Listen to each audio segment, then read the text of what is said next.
जालना महापालिकेच्या 20 गाड्या होणार स्क्रॅप। जालना महानगरपालिकेच्या घंटा गाड्यांची आरटीओकडून तपासणी। जुन्या गाड्या करण्यात येणार स्क्रॅप। जालना महानगरपालिकेच्या घंटा गाड्यांची पोलीस वाहतूक विभागाकडून तपासणी करण्यात आली आहे। महानगरपालिकेने अनेक वर्षापासूनची जुनी वाहनं आहेत, त्यात जवळपास 79 गाड्यांची यादी महापालिकेनं आरटीओ विभागाला दिली आहे। त्यानुसार आरटीओकडून प्रत्येक वाहनांची तपासणी करून त्यामध्ये नियमबाह्य बसणाऱ्या गाड्यांचं स्क्रॅप केलं जाणार आहे। तपासणीमध्ये गाड्यांची किलोमीटर तपासणी, चेसिंग तपासणी, इंजिन सद्यस्थिती इत्यादी तपास करून याचा रिपोर्ट महापालिकेला दिला जाईल, असं आरटीओ निरीक्षक नितीन पाटील यांनी म्हटलं आहे। यामध्ये 15 ते 20 गाड्या स्क्रॅप होणार आहेत।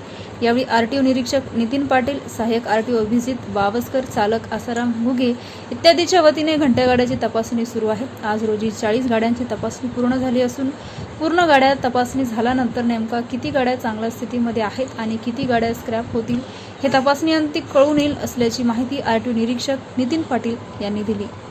हे ज्या गाड्या ज्यांचे 10 वर्षापेक्षा जास्त झाले त्या वाहनांची तपासणी करतो आम्ही।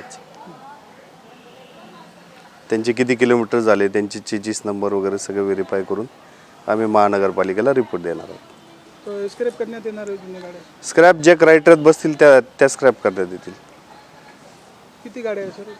त्या आता 41 ते 80 ची 79 पर्यंत लिस्ट दिली त्यांनी। 1 ते 40 आमच्या ऑलरेडी झाल्या चेक। त्या ज्या क्रायटेरियात बसतील। किती गाड्या स्क्रॅप करण्यात आल्या? नाही अजून आता चेकिंग चालू आहे ना। आता काय नाव सर?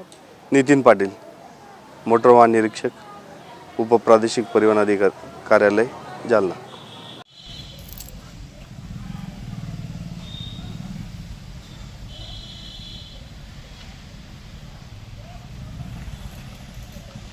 फेब्रुवारी 2009 185 ना।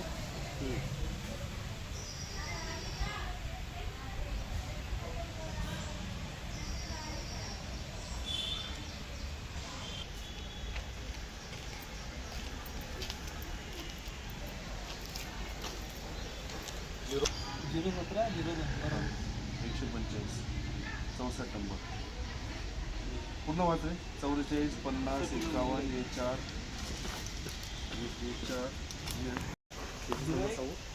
4